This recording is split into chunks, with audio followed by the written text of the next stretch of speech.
Welcome to God with George Ortega and Joshua Bond. This is episode number 38, I believe. Let me just check. Yes, and Josh isn't going to be with us this episode, but should be returning the next one. I'm recording this on Sunday, December 13th, 2020 at 1:38 p.m. Eastern Time. And what I want to do today is go through the basic reasoning of why God is not just a belief or a faith or a hope. God is a logically and scientifically provable reality. We can even go as far as saying that God is the only reality. But let me take you through that. And actually, what I want to do is,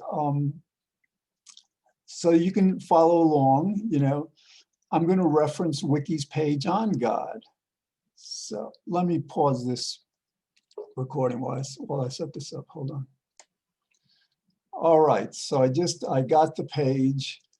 And what I'm going to do is I'm just going to go through Wiki's definition of God, attribute by attribute, and logically demonstrate how this God, which is the God presented in the Bible, must logically and scientifically exist. All right, so let me, okay, God in monotheistic thought is conceived of as the supreme being, creator, deity, and principal object of faith. Let's start with that. Okay. So basically, God in monotheistic thought, a long time ago, the major religions were polytheistic. And then people realized logically that if there were all these gods, there had to be a God that was supreme above them. This is kind of like a logic of, there having to be one central power behind everything. Because if you have three competing powers, for example, of gods, how is it decided who prevails among them? So logically, monotheism is a better expression of reality than polytheism. All right, so in monotheistic thought, God is conceived of as the supreme being. Okay, that's, incontrovertible. That's how we define God, the supreme being. It's more than that. God is not just the supreme being. As we'll see later, God is the only being. All right, I think let me get through this sentence. God in monotheistic thought is conceived of as the supreme being, creator, deity. Okay, and principal object of faith. So creator deity is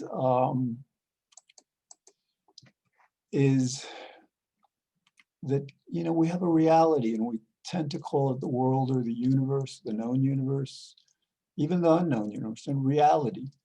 And logic tells us that, and even science tells us that, this reality we live in has been scientifically understood as having originated about 14 billion years ago with the Big Bang. Okay, so within this context, this scientific understanding we have, God is the cause of the Big Bang. All right, so we can see that now, all right, so here's the thing, science can't inform us about anything that happened before the Big Bang, because science is limited to what science can observe. And before that Big Bang, that information is inaccessible to us, at least at the current state of our science. So what that tells you is that you have to rely on logic. So the idea is we would presume that what preceded the Big Bang was what created the Big Bang. And all right, God is defined as the creator, right? In the Bible and in monotheistic religion. So God created the Big Bang. Now here's the question. Here's what just derives from that. God is the only being that existed before this Big Bang, as far as we know. I mean, God could have, probably did actually. I mean, think about it. God, if, because we'll get to it, God is infinite also, you know, if God is infinite, there are probably an infinite number of worlds that God created before ours. And but the point is that God is creating all these worlds. And from what is God creating them? If all that exists before this world, and let's put all the other worlds aside because they're theoretical, you know, we know this world exists. If God created this world and God was the only being that existed before this world was created, you can see how God must have been everything before God created this world. Again, there was no other being to create the world from. Again, we're understanding that God is the supreme governor of everything, and everything is governed. We have these laws of nature, so you know that's incontestable. So, but the point is, yes, so that if God is the only being that existed, and there was no world aside from this one, and we're supposing that's the case, then God must have created this world from God. So more technically, it could be seen as God transformed aspects of herself into this reality, this world. So, but the key point is that God and this world or this universe are somewhat, not completely synonymous. And the reason I say they're not completely synonymous is because God's existence extends beyond this universe to however many universes existed before this, and to what gave rise to this universe, which is God. So, all right. So, and you know, it may take me several episodes to go through this wiki page on the attributes of God, because I really want to go into detail on these points. They're important. So, all right. So now, another attribute of God. Well, let's go back to the wiki page. Let's do this in order. Okay. So God being the supreme being, creator deity, and principal object of faith. All right. Now, again, like just a brief mention of this principal object of faith. That's why, you know, like until now, I mean, there have probably been some, you know, I'm sure there have been some attempts. I don't know how logical they've been, but I would imagine other people, you know, have come up with logical proofs of God based on the material that I'm presenting.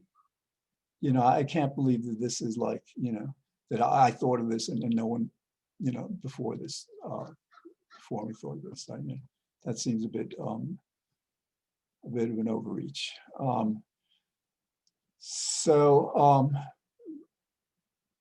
But the idea is that until now, we've had to hope that God exists or have faith that God exists. Now we can logically, scientifically understand that God must exist. That's God is the only thing that exists, really, most completely. That's a major step. That's a major step in our evolution of religion. Judaism is not there, Christianity is not there, Islam is not there. These are the three monotheistic religions. So it's kind of like we need an ecumenical global religious reformation if we're going to evolve to a more accurate, more evolved understanding of God. All right. And will we do this or not? I mean, only God knows. I don't know. Okay, next. God is usually conceived as being omnipotent. Okay, perfect. So now, God was everything before God created this world. And now we understand, well, if God was everything before creating this world was created from God, because that's all that existed. So God is everything in this world.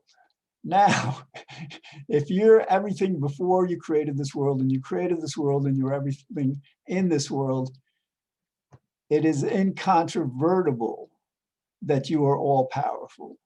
That what happens in this world is because you made it happen, because you are making it happen. So God's understanding as being omnipotent is accurate, but there's a caveat. God is constrained. His omnipotence doesn't allow for every possibility, it seems. For example, if God decrees that 1 + 1 = 2, if that's the logic by which this world works, then God cannot make 1 + 1 = 3. More speculatively, I don't think that God could just say to herself, I'm tired of being God, I'm just gonna vanish and just cease to exist.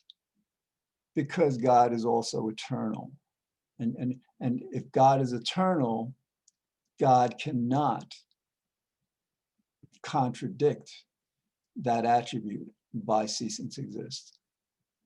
All right, and I've been referring to God as a her occasionally because we've referred to God in the masculine for 3,000 years, 4,000 years. And I think it's time to allow our minds to integrate this more feminine aspect of God. In Judaism, it's referred to as the Shekinah.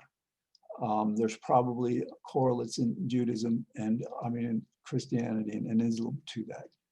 But that's a brief aside. So, all right, so God is all powerful, okay? And that's undeniable. Again, if God is everything, God has to be all powerful. So basically, we're proving God's existence. So far, God as the creator exists. Yes, this world was created. We refer to God as what created this world. God is the supreme being, fine. God is the only being. And now, yes, God is omnipotent. Okay, so God is usually conceived of as being omnipotent, in parentheses, all powerful, omniscient. Okay, the next major attribute of God. And we may get through this in 2 episodes. I don't know. If you're everything and you're all powerful, you have to know everything. You can't, forget the all powerfulness. If you're everything and there is knowledge, you are knowledge. You are everything, and you cannot be everything without knowing everything. Because again, if there is knowledge, well, who's knowing? Well, everything is knowing, because you're everything, you're everywhere. So, all right. So God is omniscient, and that means that God 14 billion years ago, a trillion years ago, if we can measure years beyond the Big Bang, knew back then everything you would be doing today, everything that would be happening in this world, not just today, but yesterday, every day that existed, since the history of this 14 billion year old universe, not just for humans, for everything. So God's omniscience means that God knows everything that's going to happen in the future and remembers completely everything that happened in the past. God's knowledge, there's nothing that escapes God's knowledge. Okay, and this will become more relevant when we, then segue into the implications of these attributes of God, of not just proving God's existence, but basically coming to a more accurate understanding of who God is, what God is. Okay, so God is usually conceived as being omnipotent, all powerful, omniscient, all knowing, omnipresent, all present. All right, omnipresent and everything that's synonymous, and omnibenevolent, all good, as well as having an eternal and necessary existence. All right, I want to focus on the omnibenevolence. That is, on the part of Wiki, a misattribution of how God is generally portrayed, at least in the Jewish Bible. I mean, it could be, yes. I mean, what I'm trying to say is Wiki may be presenting the consensus view on how we understand God, but with this particular aspect, the consensus view is mistaken. And it's not like I'm giving this as my opinion. I mean, I'll go into the logic of it, but it's further than that. In Isaiah 45:7, God says to Isaiah, I create peace, I create evil. He said, basically the phrase is, I create light, I create darkness, I create peace, sometimes defined as goodness, and I create evil. So basically, God is telling us that God is not all good. And, this is something that, I don't want to minimize the importance of this to people, because yes, it's nice to view God as all good. And perhaps we can reformulate this concept of goodness to be able to do that. But we have to recognize that if God is all powerful, and if God is the only being, really, we're just like a manifestation of God. I mean, I'll get to that later. If God is all powerful, then everything that happens must logically be attributed to God. So God does good, what we define, what we consider good, and God gets the credit.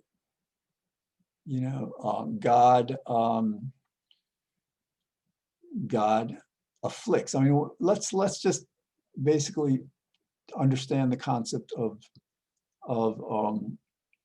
evil a bit more clearly. If we're going to say that God is also evil, basically, interestingly, on this planet, in this world that we know of, evil is a very recent phenomenon. It's about 300 million years old. And the reason I say that is because what is evil is what creates suffering. What is good is what creates pleasure and happiness. That's this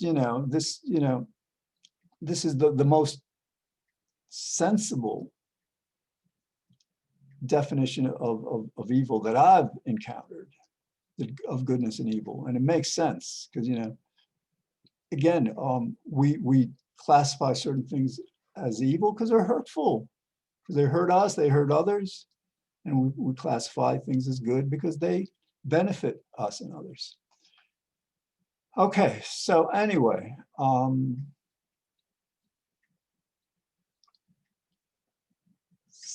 so again, if so, so yeah, all right. So before 300 million years ago, there was no evil because there, according to our scientific understanding, I mean, they may be mistaken, but before 300 million years ago, the rise of the decapods, like lobsters, clams, 10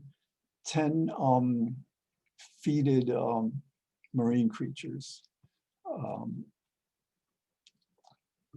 Animals before that, organisms before that, didn't have the neurological apparatus to either feel pleasure or feel pain. So, so if they couldn't experience, either pleasure or pain, then certainly evil wouldn't be a construct that would apply to them. You can do nothing to either benefit them nor diminish or cause them to suffer. So and I say this all like, yeah, so evil, understood within this context is relatively, brief within this 14 billion year time span of our universe, 300 million years. And, but again, the larger point, because I'm going different places with this, the larger point is that God is all powerful. So yes, of course, God is responsible for all the evil that happens, for everything that happens. And this, like I'll get into this in more detail later, but that means not just for gravity, for the rain and the sun and all that stuff, but for everything that we do. All powerful means all powerful. Okay. All right. So like in order to understand, to try to absolve God, I mean, there's kind of two ways we can absolve God of being evil. The first way is not so very convincing completely, but it's the idea that like in order to assign accountability, agency to God in creating evil to begin with, you'd have to reach a point in the past where God made that decision. But if God is eternal, you can never reach that point. And, again, that, there's where our mind and logic, it's like the Big Bang. Science can't delve below that or before that. And our minds can't understand fully the implications of God being eternal. So, all right, so that's one way to absolve God. The second way, I think, is wiser, perhaps more accurate. From the standpoint of a child, a young child, the child is punished, made to feel pain by his parents. And so that child might conclude, my parent is not just good, my parent is evil also. And but that's not the end of it with children and parents who sometimes must afflict their children. So why do parents sometimes afflict their children? Their punishment almost exclusively, I think, basically the point is to teach the child, a moral lesson so that they can live a happier life in the future.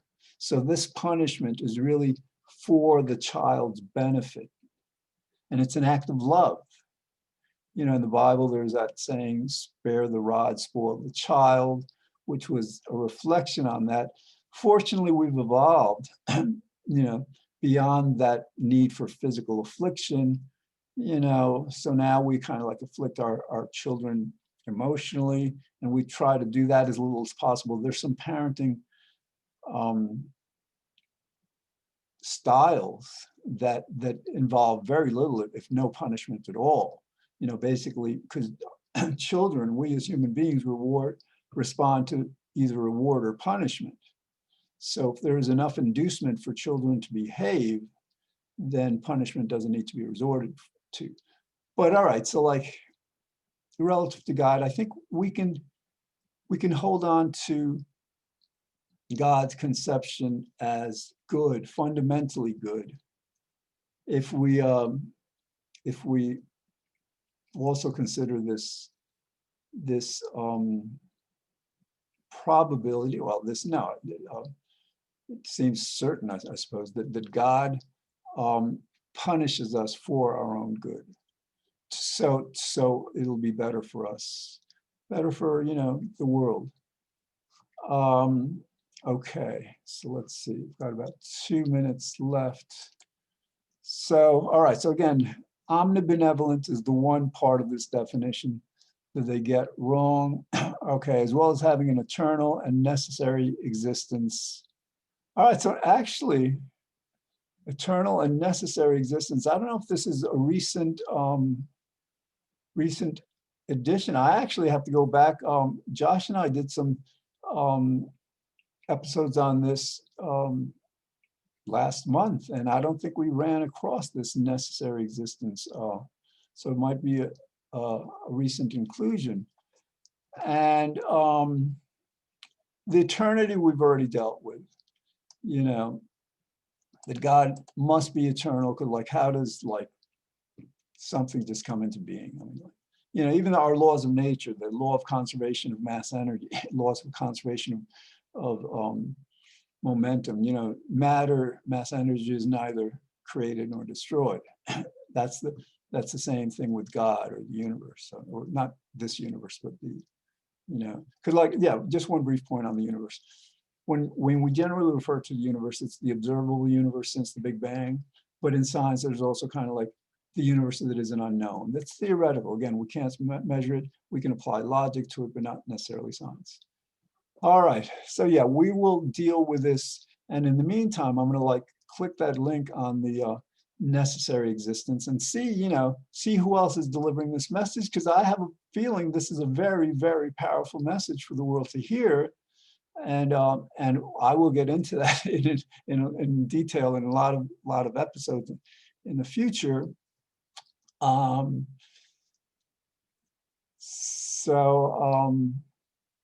Yeah, but that's not, just even like for those who don't necessarily understand or accept that God is like logically, scientifically provable. If you have just faith and hope that God exists, it's really, really beneficial to understand God's attributes. All right, thanks for watching. I'll catch you next time.